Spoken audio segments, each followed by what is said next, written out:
За сайн уу манайхан Crime Story сувгтээ эргээд тавтамаар л та манай сувгийг анх удаа сонсч байгаа бол энэхүү сувг маань болсон явдал болон бодит гэмт хэргийн талаар ярьдаг сувг байгаа.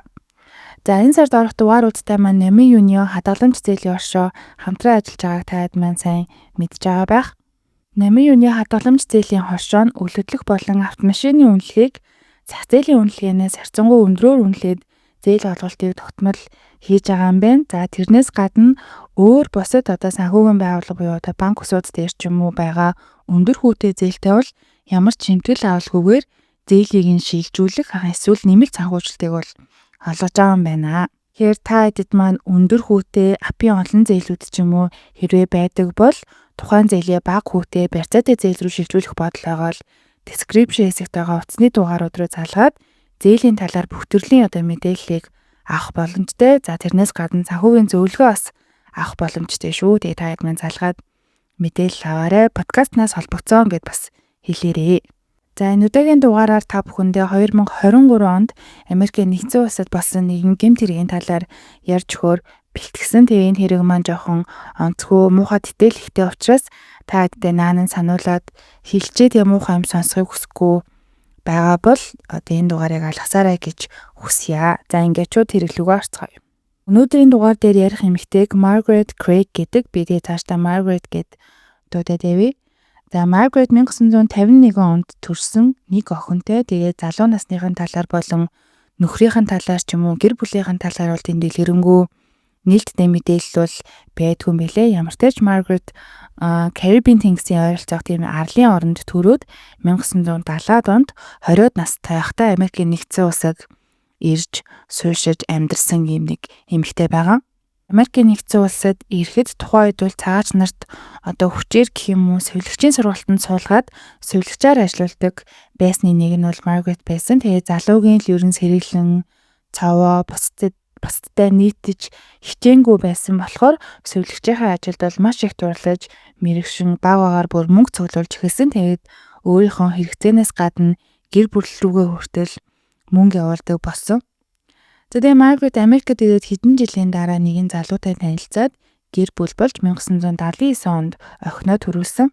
Margaret-ийн охиныг Candace Craig гэдэг. Тэгээд охин нь бас нэг охинтой 2004 онд төрүүлсэн. Тэгээ охиных нь аавын талаараас нэг мэдээлэл бол байдгүй юм билээ. За Margaret-ийн хувьд бол сувилагчаараа олон жил ажил хийж өөрийн гэсэн байшинтай болж тэгээ сүүлдээ нөгөө авсан байсан зээлүүдэд төлөөд тэтгэвртэй гарахтаа бол санхүүгийн тал дээр ямар ч асуудалгүй болчихсон байсан. Санхүү мөнгөн дээр асуудал байгаагүй ч гэсэн Margaret хөгшрөх тусмаа биеийн нэлээд муудаж эхэлсэн. Тэгээд нэг удаа бүр харуул төгснөөсөө хойш бие нь огцон муудаад заавал сахих хүнтэй хамт ийм сахиуртай цуг амьдрах шаардлагатай болсон. Margaret бол мэдээж сахих хүнээр ганц охин болох өөрийн Candace охиноо бол дуудаж хамт амьдрахаар болсон. Тэгээ Margaret өөрийн охин өөрийн охины охин болох зээ охинтойгоо нэмээд охиныхоо шинэ найз залуутайгээд ингээд дөрвөлээ хамт амьдарч эхэлсэн байгаа 2021 онд. Тэгээ Margaret бол газар дээр ганц охинтой учраас охин нь ч гэсэн ээжтэйгээ хамт амьдарч ээжигээ асархаасаа бол ерөөсөө төвөгшөөгөө өөр ямар ч сонголт байгаагүй. Тэгээ дээрээс нь охин нь болохоор нэмээд тийм тогтсон ажил хийдэггүй, мэрэгжилгүй, ажил хийх жоохон тийм дургүй эмэгтэй байсан учраас ээжийнхээ халамж тэтгэврийн мөнгө хураасан мөнгнөөс нь үргэлжлээд гэрт нь үнгүй амьдрахын ч гэсэн ер нь бол охинд нас тухтай байсан гэдэг. Энэ дөрөв хамт амьдрснаас 2 жилийн дараа 2023 оны 5 дугаар сарын 30-ны өдөр гинтл Margaret гэртээ байдаггүй. Тэгээд энэ өдөр бол охин нь өглөө ээжтэйгээ юм ярьсан ч гэсэн хизээ гэрээсээ гарч явсныг нь мэдэхгүй. Тэгээд 5 сарын 30-ны өдөр бол гэртээ буцаж ирээгүй. Margaret сураггүй гэрээсээ алга болсноос хойш нэг өдрийн дараа буюу 2023 оны 5 дугаар сарын 31-ний өдөр Margaret-ийн нэг хамаатны ойрын танил нь холбоо барьж чадалгүй 2 өдөр болсон болохоор гэрт нь ирээд хаалгыг нь төгссөн боловч шинж хаалгыг нь тайлдаггүй. Тэгээ Margaret өгнөл угаасаа юм бие муутай ганцаараа ийш тийшээ хол ерөөсөө явж чаддгүй байхад хаашаа явсан бол гэд гайхаад 911 рүү шууд залгаж дуудлага өгдөг.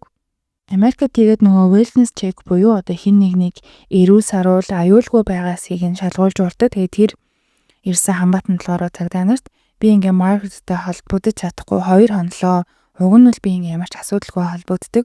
тэр дандаа гэртээ байдаг учраас би ингээд санаа зовоод байна. Гэртээ байхгүй байгаа учраас та бүхэн ингээд шалгаж өгнө үү гэсэн хүсэлтэйг бол залгаад хэлдэг.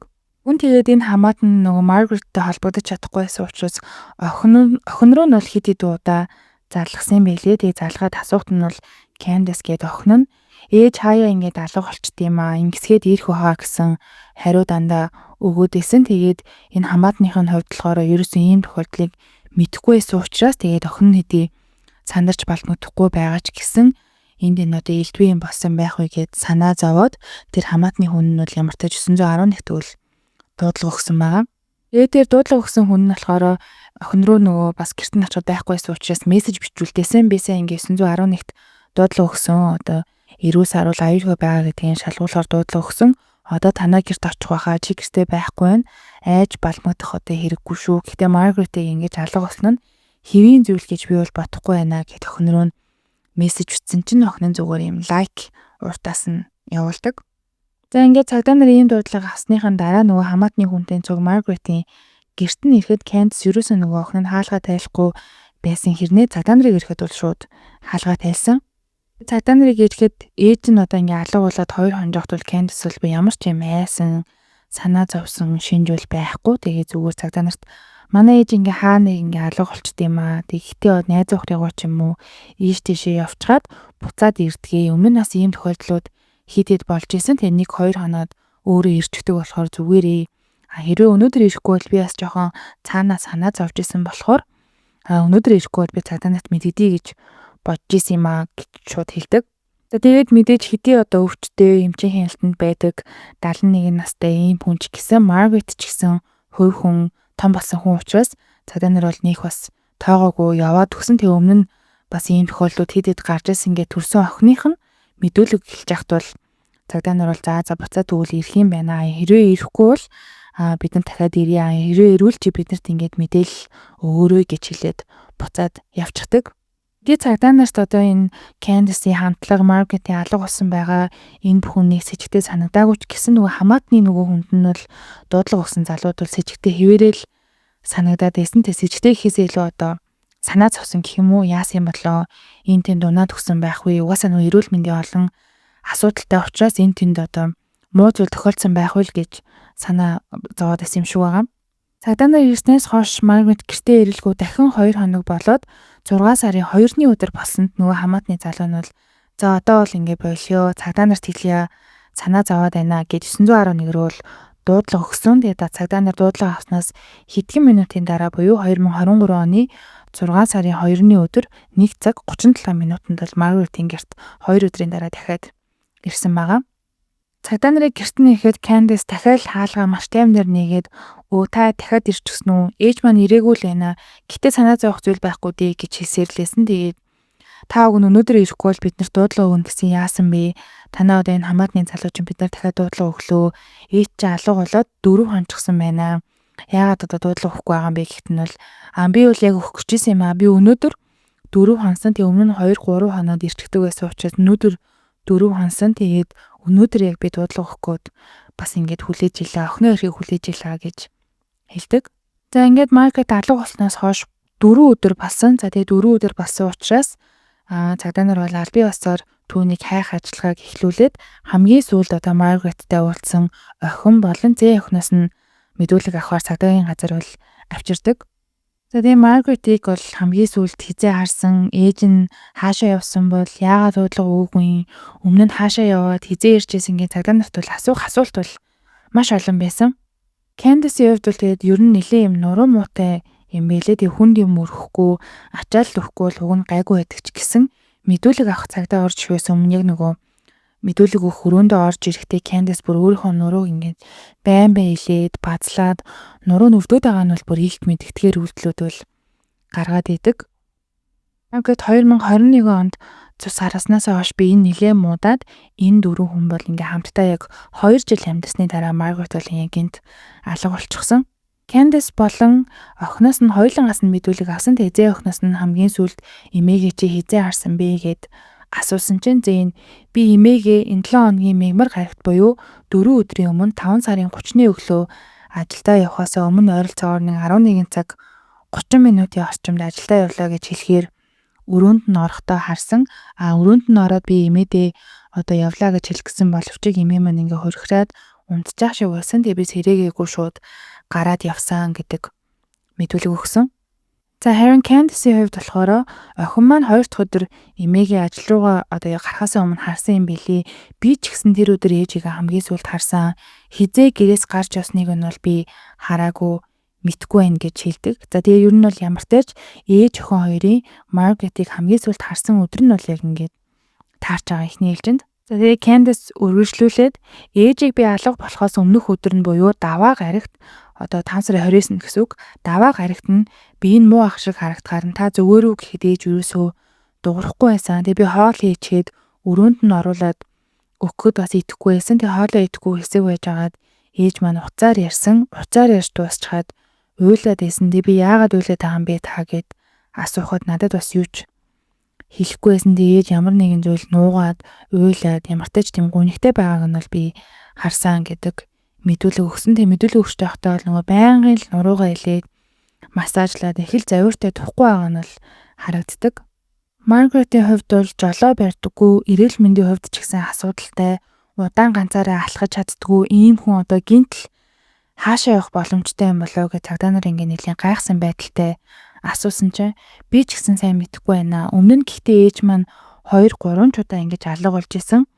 2 өдөр сурах чимээгүй байжгаад 3 дахь өдрөөс нь гинт эртдэг учраас тэд хаана хэнийд байваа гэд асуухаар надаас нуугаад хэлдэггүй байсан. Гэхдээ ямар нэгэн байдлаар ээж маань 90 сар бол ирдэг байсан учраас би бол нөх бас одоогоо хүртэл ингэ санаа зовхгүй байна гэж хэлдэг. Margaret-ийн хувьд тэгээд нөгөө нааша чаашаа удаа алхахад хүндрэлтэй би энэ муу учраас охиноо ер нь ингээд гэрте байхдаа ер нь дуудахтаа хан зохих эсвэл охин руугаа юм мессеж өчтэй юм лээ. Тэгээд Margaret алга болохоос нэг өдрийн өмнө буюу 5 сарын 29-ний өдөр охин руугаа юм ойр цуврын мессеж өчээд хайртай шүү өнтер гээд бичсэн байсныг нь бол цагдаа нараас Candace-ийн утаснаас нь хардаг. Цагдаа нар өргөжтүүлээ тэгээд 71 настай өвчтэй ээж чинь өмнө нь 2 өдрөөр одоо алга болоод буцаад эргээд ирж байсан ч гэсэн энэ удаад бол 4 хоноод одоо 5 дахь хоног руу орж байна. Яагаад одоо хүртэл дуудлага өгөөгүй юм бэ? Санаа зовоогүй юу гэхэд Candace ээж маань хэдий өвчтэй ч гэсэн алхаж явж чаддаг, эрүүл ухаанаар сэтгэдэг хүн буцаад ирдэг учраас би дуудлага өгөөгүй. Гэхдээ л би өнөөдөр дуудлага өгөх гээд хамаатны хүнтэйгээ ярьчихсан байсан. 911 рүү залгаагүй байсан ч гэсэн та өөртөө ирчихсэн учраас би дуудлага өгж амжаагүй маа. Би түүнээс үл өнөөдөр өгөх гэжсэн гэдэг яг нөгөө нэг хэлдэг зүйлээ хэлээд байсан. Цагдаа өргөжтүүлээд ээж чи өөртөө ер нь мөнгөтэй байсан уу? Чи ээжийнхээ интернет банк руу нэвтэрч чаддаг уу гэж асуухад нь Candace чаднаа. Ээж маань ерөөсөө банкныхаа нууцуг, картныхаа нууцугээ үргэлж мартдаг учраас би бүгдийг ингээ ээжтэй тусалж гүйлгийн энтрийг нь хийж өгдөг юм аа.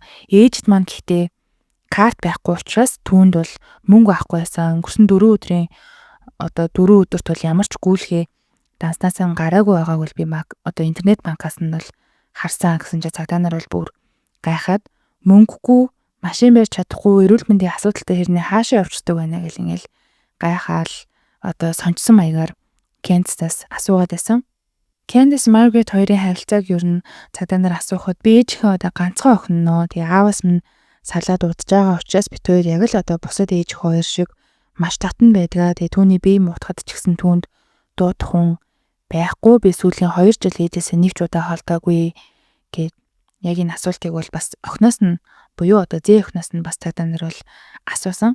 Тэгээ зээ охин нь бол ер нь бол асуудалгүй. Манай ээж манай эмээ хоёрын харилцаа бол ер нь давгүй. Манай ээж эмээгийн хажууд үргэлж байдаг. Ээж ажил хийгээгүй хэдэн жил болж байгаа. Хаяа эмээгийн таснаас мөнгө зөвшөөрлөх авах үед эмээ тэр хоёр хоорондоо муудж байгаа харагддаг. Бусдаар бол ямар ч асуудалгүй гэдэг. Тэгээ цагдаа нар зээ охиных нь ярианаас Margaret бол охинтойгоо хаа нэг мууддаг. Гэхдээ тэр нь мөнгнөөс болоод гэдгийг нь бол бас олж мэддэг. Та нар Candace-тай ярилцж агаад яг одоо та хоёрыг энд ирснээс хойш мэдүүлэг өгснөөс хойш танаа гэрт бол зэрэг цагдаа нар шалгаж байгаа гэдгийг нь Candace хэлдэг. Тэгээ тэгж хэлсэн даруйд Candace сонсон даруйдаа шууд л нуруугаа базлаад л нааш цаашаа суугаад л юм тухгүй байгаа нь бол шууд мэдэгддэг. Тэгээ Candace цагдаагийн газар ирэхдээ гэрээ түгжээд ирсэн учраас цагдаа нарыг бол гэрлөө нэвтрээгүй л гэж бодоод исэн юм билээ. Тэгээд тэр хоёрыг цагдаагийн газар руу явуулчихад цагдаа нар бол шууд гэрт нь орж нэгжсэн. 911-ийн дуудлагаар ирсэн цагдаа нар гэрт нь нэвтрээд алхаж байхдаа шууд нэг сонин үнэр үнэрсэн юм билээ. Тэгээд цагдаа нар тэр үнэрийг үнэртээд шууд л одоо тэнд байсан хоёр цагдаа бол би бин рүүгээ харсан. Тэгээд яагаад гэвэл тухайн одоо тэр үнэртжсэн үнэр нь одоо үхээрийн үнэр буюу одоо цогцос уудсны дараа үнэртдэг үнэр шиг үнэрсэн гэсэн хоёуланд нь. Тэгээд хэдий тийм үнэрсэн ч гэсэн Candice бол хэллгүйгээр цагдаагийн газар руу охинтой хамт авч явсныхаа дараа шууд гэрлүү нэвтэрч бол шалгаж ихсэн тэр байдаг. Хэдий цагдаа нар сэжиглэжсэн ч гэсэн арайч бас аимшигтай зүйлтэй нүүр тулна гэж юусоо төсөөлөлгүй байсан. Тэгээ Margaret-ийн гэрийг нийжж агаад гэрийн доод давхарт нь 3 том цагаан гэлгар уттай зүйл олцсон. Тэгээд тухайн гэлгар уттай зүйлийн хажуугаар нь бол юм баахан цус юм уу гэмээр юм улаан болчихсон байсан. Тэгээд цагдаа нар дөхөөд нууцтай зүйл рүү дөхөөд ойртох тусам нөгөө муухан үнэр нь бол бүр л ингээм амар үнэртжсэн гэдэг. Дөхөөд очиод үзтэл нэг уут нь бол амсар нь нээлттэй байсан. Тэгээд цагдаа нар өнгийгөө амсрыг нь том нийгээд хартал хүний одоо тарих гэх юм уу одоо тэр хэсэг нь бол байсан гэдэг. За тухайн 3 ууттай зүйлийн хажууд нь бол цус олсон маш том заазуур байсныг нь бас олсон. За тэгээд цаашаа шалгаад ингээд тэр одоо доод давхарт нь шалгаад үзэхэд хутга, заазуур, том цахилгаан хөрөө, цэвэрлэгч бодиснууд, махны мод, тосгуур гэх мэт юм сонин зүйлүүд ингээд цус олчихсон байгааг нь мөн бас олсон. Харамсалтай нь тэр олдсон 3 утанд Margaret-ийн цогцос байсан. Тэгээ Margaret-ийн цогцыг нийтдээ 67 ширхэг болгоод хуваачихсан. Нөгөө цахилгаан өрөөгөөрөө бол хуваагаад тэр 3 торонд бол хуваагаад хийчихсэн байсан. Хамгийн гүнхтэй нь мэдээж энэ бүхнийг хийсэн хүн бол Candice буюу Margaret-ийн ганц охин нь болж таарсан. Тэгээ Candice-ийг охинтой хамт цагдаагийн газар авчираад мэдүүлэг авахдаа цагдаа нараа хэдийнэ одоо гэрээс нь цогцос олцсныг мэдчихснийхаа дараа мэдүүлэг авсан билээ. Тэгээ цагдаа нар энэ үннийг бол эхлээд охинд нь хэлсэн. Тэгээ мэдүүлэг авч ирсэн цагдаа сүүлдээ охиных нь яриаг сонсож байгаад за бид нар танай гэрээс маш эрэмдгээр одоо хуваагдсан хүний биеийн хэсгүүдийг олсон. Тэгээ яг энэ цаг үед эмээ чинь бас алга болчихсон байна. Хэдий эмээг чинь бид нар мөн эсхийг одоогоор баттай мэдчих чадаагүй байгаа ч гэсэн гэр бүлийн бусад гишүүн чинь гэртээ зүгээр байна. Эмээ чинь ярь алга болчихсон байгаа учраас бид нар магадгүй эмээг чинь байхаа гэж таамаглаж байна. Чи биднэрт ингээд одоо үннээ хэлэх үү? Үннээ хэлсэн чамд болон одоо маш олон зүйлийг зөв зүйл рүү чиглүүлэхэд туслана гэхэд нөгөө зээ охин нь бол уйлаад ярьж эхэлдэг. 7 хоногийн одоо ихээр манай гэрт Amazon-оос нэг том цахилгаан өрөө ирсэн. Би энийг юунд ашиглах гэж байгаа юм бэ гэд ээжээсээ асуугаад үцхэд надад бол ямар ч хариу хэлээгүй. Тэгээ ээж маань найз залуутайгаа бол маш их муудгаараа хатуу одоо том зүйлс авч шийддэг, хоорондоо зодтолдог ч гэсэн уг нь ээж эмээ хоёрын маань харилцаа бол тийм муу биш ээ гэд уйлдаг. Тэгээд ээж маань өчигдрөөс хойш надад хайртай шүү. Одоо ээж нь чамайг маш их хайрладаг шүү энэ гэж хэлээд байсан. Уг нь бол манай ээж тийм ч одоо хайраа илэрхийлдэг төрлийн хүн биш хэрнээ надад гинт хайртай шүү гэд хэлээд байсан учраас надад бас сэжигтэй санагцсан. Өвлийн 2-3 өдөр гэрээс муухан үнэртэй дэснийг ч гэсэн би мэдсэн. Гэхдээ юу гэдгийг нь бол би мэдээгүй гэж цагдаа нарт мэдүүлэг өгдөг. Тэгээ харамсалтай нь цагдаа нарт энэ зээ охиных нь хэлсэн мэдүүлэг бол бүгд худлаа олж таарсан. Тэгээ зээ охин нь эмээг нь ээж нь хөнөөж байгааг өөрөө хоёр хүн дээрээ хараагүй ч гэсэн ээжигээ асныг бол мэдчихсэн юм хэлээ. Margaret-ийг алга болсон гэж дуудлага өгөхөөс 7 хоногийн өмнө 5 сарын 23-ны өдөр зээ охин бол эмээгээ орилж байхыг нь бол сонссон. За тэгээ маргааш өглөө цэрээд эмээгийнхээ өрөөнд ороход Margaret аль хэдийн амнасаа алдсан байдалтай олцсон. Тэгээ зээ охин нь хайгаад гайхаад ээжээсээ асуухад ээж нь бол юу ч хэлэхгүйгээр зүгээр л одоо энэ цогцыг нь нуухад надад туслаа яг одоо гэж хэлээд тэр өдрөө бол нөгөө цахилгаан өрөө захиалсан байдаг. Тэгээ тэр хоёр бол цогцыг яах учраас ойлгохгүй байсан, ямар ч жижиглэх ёстой гэж бодоод тухайн өдрөө бол цахилгаан өрөө захиалаад тэр цахилгаан өрөөгөөрөө бол цогцыг нийтдээ 67-8 ширхэг болгож хуваагаад за одоо хуваасныхаа дараа яаж одоо алга болох уу гэдгийг ерөөсөө ойлгохгүй 2-3 хоноод 5 сарын 27-ны өдөр ээжийнхээ цогцыг одоо гэрт нь байдаг том шарах том одоо мах шардаг зүйлд хийгээд шарахыг оролцсон байгаа. Мэдээж тэг хүний том одоо ястай мах гэдэг чинь шууд одоо санснаар шатаад шарагдаад алга болохгүй байсан учраас энэ төлөвлөгөө нь бас бүтлгүүцэн. Тэгээ Candace өөрийнхөө ээжийг өөрийн гараар хөнөөгөөд өөрийнхөө 19 настай бас жоохон охиноо хүртэл энэ хэрэгт оролцуулаад ээжийнхээ одоо цогцыг хуваагаад алга болохын тулд цогцны зарим нэг том эсгүүдийг бүр юм мах шардаг төхөөрөмжөнд хийгээд шатаасан байгаа. Тэгээд заримыг нь шарахтаж оролцсон ч гэсэн ер нь бол бүтлгүүцэн. Тэгээд цагдаа нар ер нь бол юу болоод байгааг юу болсныг ойлгосон ч гэсэн нэг л асуулт байсан. Яагаад өөрийнхөө төрсөн ээжийг ингэж амжигтайгаар хөнөөснийг бол үнэхээр гайхсан. За тэгээд тухайн хөнөөсөн одоо өдрөө ээжийнхээ данснаас Амазоноос цахилгаан өрөө, алчуур, том гялгар ут зэргийг бол захиасан. Тэгээ Маргарет амьд цэрүүн байхдаа дансандаа бараг л $30,000 байсан. Тэгээ данснаас нь байн 200, 500, 1000 гээд долларууд доллараар гүйлхийг гараад ийсэнд бол Маргарет амьд цэрүүн байхдаа бол нэлээд гайхсан. Тэгээ сүүлдээ банк руугаа залгаад асуусан. Тэгээ охиноо аваад ийн гэж юу н бодоогүй юм шиг байгаа. Сүүлдээ Маргарет бүр гайхаад банкн дээр очиод хэн мөнгө аваад байгааг хаашаа юм гүйлгээ байн одоо юм сэжтэй гүйлгээ гараад байгааг нь шалгуултал өөрийнх нь төрсөн охин буюу одоо Candace болж таарсан. За тэгээ тэрнээс болж ээж хоёр бол хэд хэд удаа муудалцаад за хамгийн сүүлд болсон буюу 5 сарын 23-нд бол бүр том мөнгнөөс болж хэрүүл болоод Candace тэсгээ байлаад ээжигээ өөрийн гараар бол хөнөөсөн нь тэр байсан. Маргаретийн хувьд бол насаараа совилогч хийсэн, тэтгэврт гарсан ч гэсэн дансандаа бас тогтмол мөнгө нь ороод ирдэг, хадгаламжтай, тийм хямхтай эмэгтэй байсан учраас охиных нь хувьд бол ээжийнхээ энэ хадгалсан байсан мөнгнүүдийг ашиглахын тулд за тэгээ байшинд нь амьдрахын тулд ээжигээ хөнөөсөн байгаа. Candace-ийн хувьд тэгээ хязгаарч өрнөл гин бурууга хүлээгээгүй ч гэсэн охин нь сүүлдээ бол ээжийнхээ хийсэн энэ хэргийг нуухтан тусалсан гэдгээ бол хилээд бүх гин буруугаа бол хүлээсэн. За гэмтэрэг гарснаас 2 жилийн дараа буюу 2025 онд Candace-ийн шүүх хурал болж Candace-ийн охинд 5 жилийн хорих ялыг өгсөн бол Candace түүнийг ээжигээ хөнөөсөнд нь буруутай гэж үзээд 1-р зэргийн хүн амны хэрэг үйлдсэн энэ хэрэгт нь бүх насаар нь хорих ял шүүхээс бол өгсөн.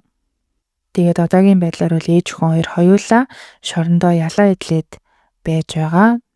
За тэгээд залуудаа Америк улсад ирээд насаараа хөдөлмөрлөж байшинтай болж охиноо хүртэл хамгийн сайнараа өсгсөн ч гэсэн ганц охиныхоо гарт одоо амнасаа алдсан. Тэгээд бүр яаж бүр юм харь илгийн хүн ч биш өөрийнхөө төрсөн ээжийг хөнөөгөөд тийм олон 67-8 ширхэг болгоод бүрийн шатаах гээд оролдож исэн гэхээр бүр хэлэх мөг үнэхээр болтохгүй. Тэгээ та хэд манаас ер нь энэ хэрэг дээр ямар бодолтой байна? Комент хэсэгт санал бодлоо бичээрэй. Тэгээ дараагийн дугаар маань утгагүй орох учраас subscribe дарахаа битгий мартаарай манайхаа. За тэгээд баяртай.